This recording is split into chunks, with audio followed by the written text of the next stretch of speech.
Fala galera do História de Crente, sejam bem-vindos a mais um vídeo. Nós estamos fazendo algumas séries de vídeos a respeito das implicações da Reforma Protestante na sociedade, nos seus âmbitos da política, da economia, da música, e hoje a gente vai falar um pouco sobre as implicações da Reforma Protestante na educação.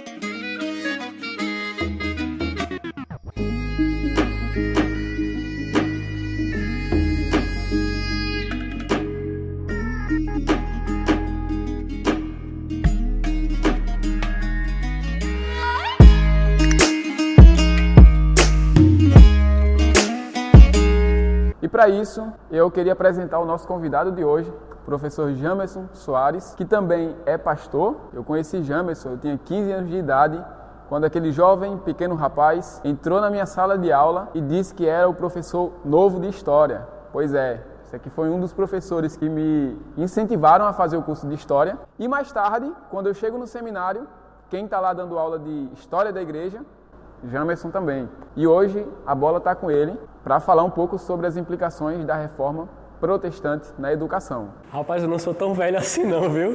Porque, meu Deus do céu, na escola, no seminário, mas é um prazer estar aqui com vocês, juntamente com o Alex. Desde já eu agradeço o convite para estarmos pensando um pouco acerca dessa temática. Hoje sou pastor auxiliar lá na Igreja do Betel da Torre, estou dando aula de História da Igreja no Seminário do Betel Brasileiro e também sou professor de História na Rede Pública Estadual. É um prazer estar aqui com vocês. Então vamos lá. Quando a gente fala um pouco pensa um pouco sobre educação no período da Reforma Protestante, talvez seja um dos âmbitos, né, que mais foram influenciados pela Reforma e que também serviram para a Reforma Protestante ser difundida como ela foi. E para iniciar, né, esse assunto, eu queria fazer a primeira pergunta para você. Como que era a educação antes da Reforma Protestante? Como que se configurava o sistema educacional naquela época, antes da Reforma?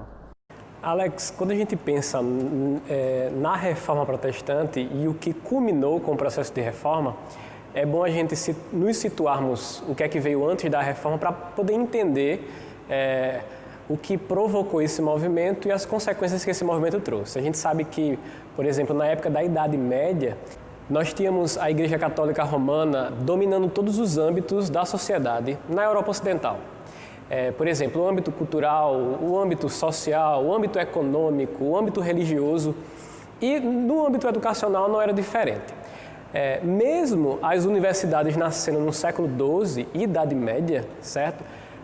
As universidades elas eram abertas pelos reis ou imperadores a mando principalmente dos papas da época, dos grandes líderes religiosos. E esse tipo de estudo, esse tipo de educação estava monopolizado também pela igreja. Se circunscrevia mais aos mosteiros, aos monges.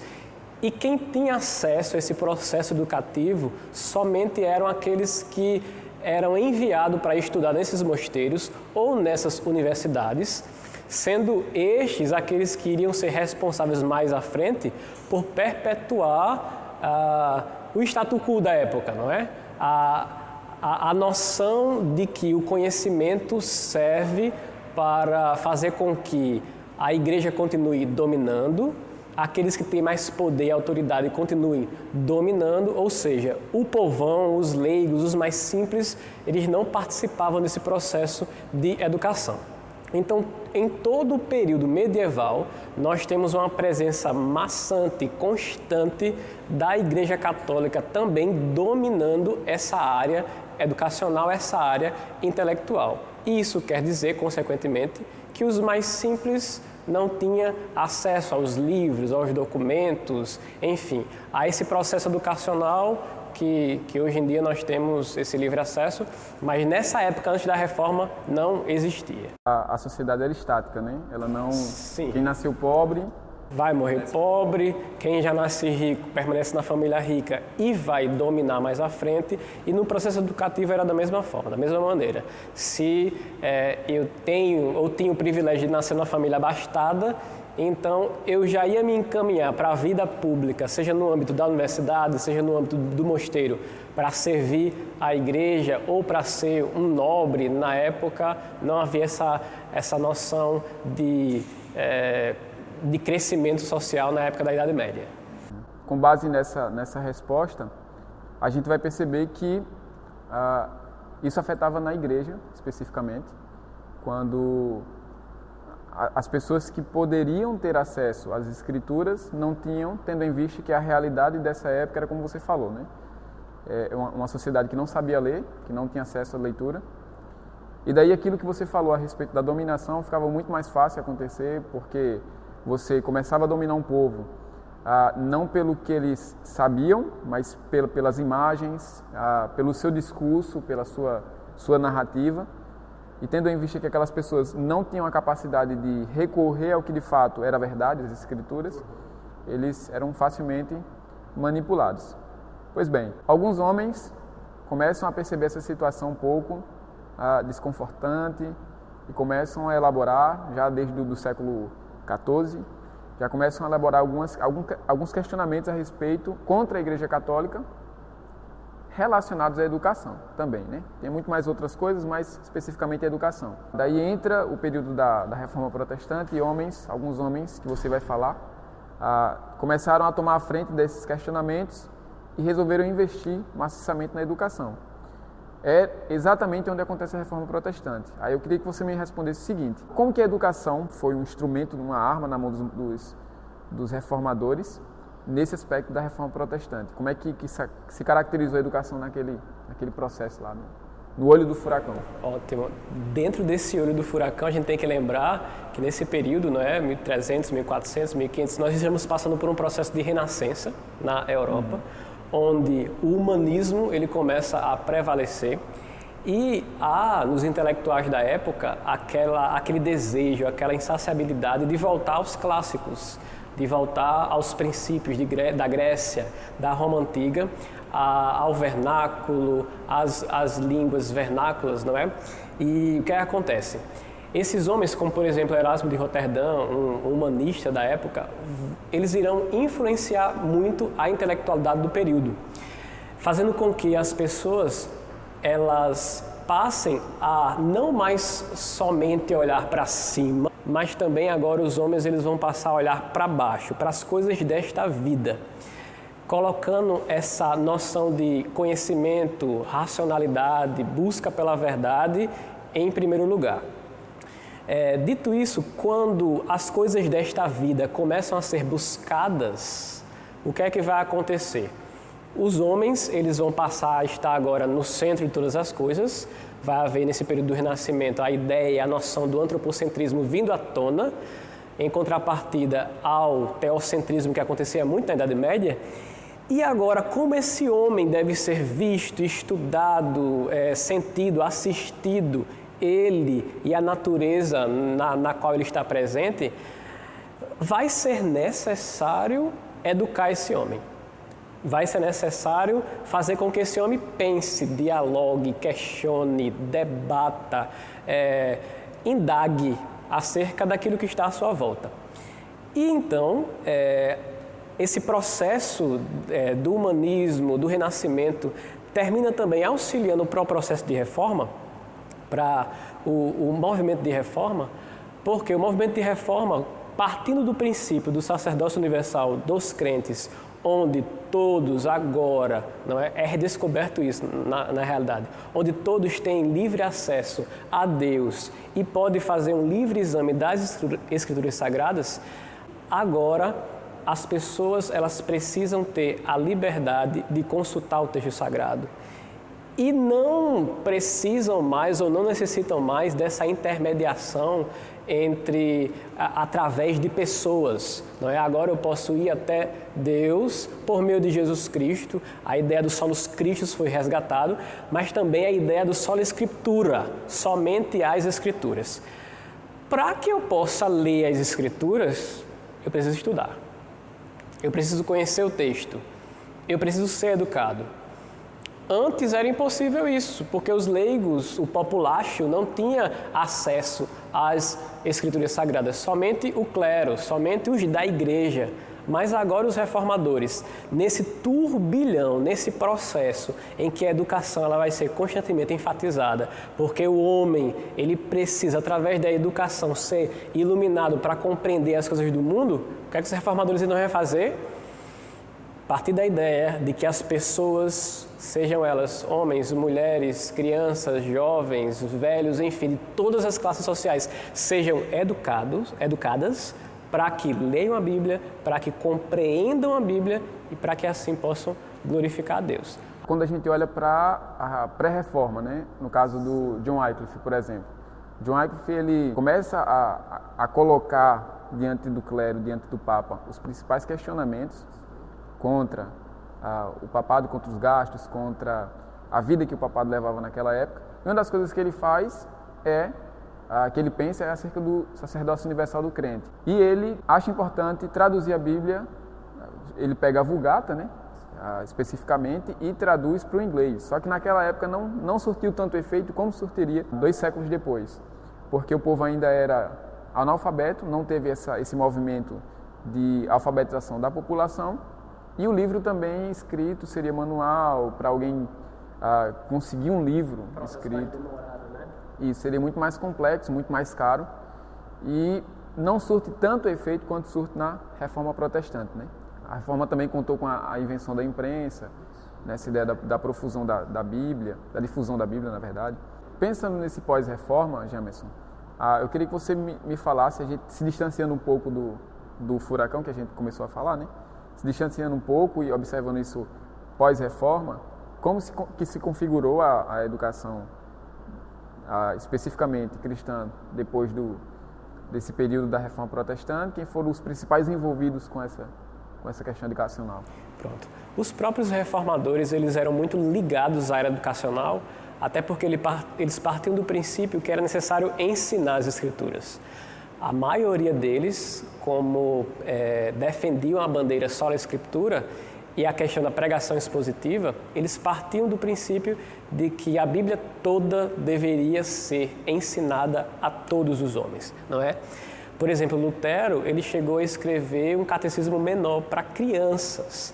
Ele entendia a necessidade de ensinar as crianças e de como era importante, desde tenros, inculcar, não é, na cabecinha das crianças, princípios das Escrituras Sagradas. O seu discípulo, Philippe Melanchthon, não é, foi ele um dos grandes fundadores da escola pública na época, não é? Melanchthon, na Alemanha, ele fez uma revolução educacional, onde ele defendia a ideia de que todas as pessoas deveriam, independente da classe social, independente, enfim, do status, do gênero, se tem dinheiro ou não tem, independente disso, ir à escola pública para se capacitar. E nessa época, o ir à escola estava diretamente ligado a aprender a ler, aprender a escrever, para conhecer mais de Deus, conhecer mais das Escrituras Sagradas. Calvino, por exemplo, ele tinha a ideia de que a educação ela tem por objetivo dar ou fazer o homem compreender acerca das verdades de Deus. Então, a partir do momento que eu sou educado, eu passo a conhecer as coisas do mundo, eu vou compreender que mundo é esse que Deus governa. Então, seu estudo é para a glória de Deus. E seja qualquer área de conhecimento, é para que nesse espírito do conhecimento eu possa fazer com que Deus seja conhecido através dos meus estudos. Calvino ele sempre enfatizava essa noção da soberania de Deus em todas as esferas do universo, e quando eu me dedico às letras, ao estudo, consequentemente eu estou aprendendo mais acerca do Senhor, acerca do Criador.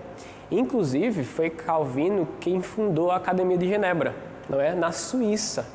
Lá iam diversos crentes, de lá saíam ministros, pastores que eram encaminhados para os diversos países da Europa para proclamar o Evangelho, para difundir as Escrituras. Logo após o período de Reforma Protestante, a gente teve diversos outros movimentos que enfatizaram os princípios da Reforma, movimentos mais denominacionais, como os pietistas, os puritanos, os metodistas, e esses movimentos também pós-Reforma, eles tinham como uma das suas grandes, um dos seus grandes princípios, o estudo da Bíblia. Eu estudo as Escrituras Sagradas e eu compartilho desses estudos com aqueles que estão ao meu redor, à minha volta, com os meus familiares, com aqueles com que me relaciono cotidianamente. Os puritanos, por exemplo, na Inglaterra, no primeiro momento, e depois dos Estados Unidos, eles tinham essa ideia forte de que desde as crianças deveriam ser também educadas para, logo após esse processo de educação, de letramento, de aprender o alfabeto da língua vernácula, poder ler a Bíblia e poder conhecer Deus através das Escrituras. Então, para concluir, como a Reforma Protestante, ela leva essa bandeira, ou ela levanta essa bandeira de sola Escritura e de sacerdócio real dos crentes, o crente agora, ele tem acesso a Deus através da sua palavra, e para que eu conheça mais a Deus através da sua palavra, eu preciso estudar, eu preciso, enfim, ser alfabetizado, eu preciso aprender a ler, e os reformadores, eles foram felizes no que diz respeito a motivar esse processo educacional na época. Hoje a igreja, o cristão, como que ele deve observar a educação diante de todas essas possibilidades de formas educacionais, tudinho? Como que o cristão deve olhar para a educação hoje? Como que o cristão deve defender a educação hoje? Tendo em vista que na sua origem, na Reforma Protestante, isso foi bastante importante. Hoje, como que o cristão deve se comportar diante do formato educacional, né? A sabedoria de Deus é tão vasta, é tão intensa, é tão imensa, é tão magnífica, maravilhosa e assombrosa, que o homem não pode compilá-la a uma coisa só, e é necessário fragmentar esse tipo de sabedoria. Temos as ciências humanas, e as sociais, as exatas, as naturais, enfim, as engenharias. São várias as áreas de conhecimento, e quando nós nos debruçamos em tudo aquilo que o homem passa a conhecer, passa a saber, ou se dedica a conhecer e a saber, nós temos que fazer isso, consequentemente, uma ligação com o conhecimento de Deus. Porque tudo que hoje eu sei, tudo que os homens hoje sabem, é derivado do conhecimento de Deus, não é?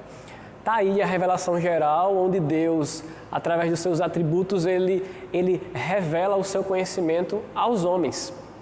E como é que a gente deve encarar hoje a educação no nosso contexto contemporâneo? Deve ser encarado no seguinte aspecto: o que eu sei, o que eu conheço, o que eu vier a conhecer e a saber é resultado da possibilidade que, primeiro, Deus me dá de conhecer. Eu só conheço porque Ele me deu essa possibilidade.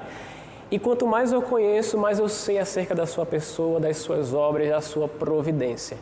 Na universidade, nas escolas, às vezes públicas, as pessoas querem colocar Deus para o escanteio. Mas todo o processo educativo, em qualquer curso que seja, em qualquer área de conhecimento que seja, revela a glória de Deus. Então, conhecer em qualquer área é conhecer acerca da pessoa de Deus, dos atributos de Deus.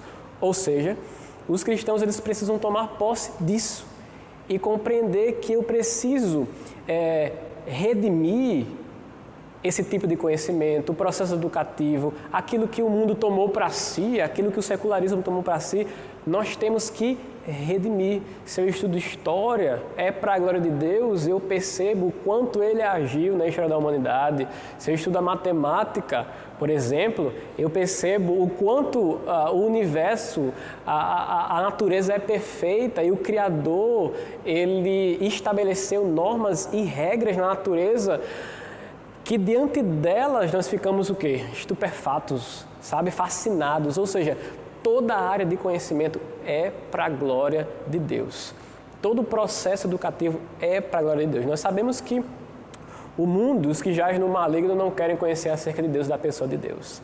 Nós sim queremos conhecer acerca dele, da pessoa dele. Mas cabe também a nós, crentes, servos de Jesus Cristo, fazemos de tudo para que Deus seja conhecido através de nós também e através dessa área educacional. Sendo nós, por exemplo, professores ou não, estando nós como alunos da universidade, da escola, seja em qualquer âmbito for, que Deus seja glorificado.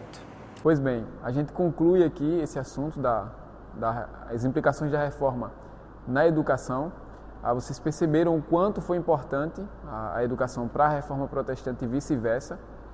E a gente conclui aqui, mas antes de a gente finalizar, eu gostaria de dar as considerações finais para Jamerson. Obrigado, Alex, pelo convite. Que Deus continue abençoando você, esse canal e a vocês também. E bora estudar. Gente, não esquece de curtir o vídeo, de se inscrever no nosso canal e ativar o sininho, né, das notificações. Segue a gente também no Instagram, porque lá já tem conteúdo de 1 ano sobre a história da igreja, né? E confiram, compartilhem com os amigos, com os irmãos, com o pastor da igreja de vocês e vamos embora. Até mais e um forte abraço.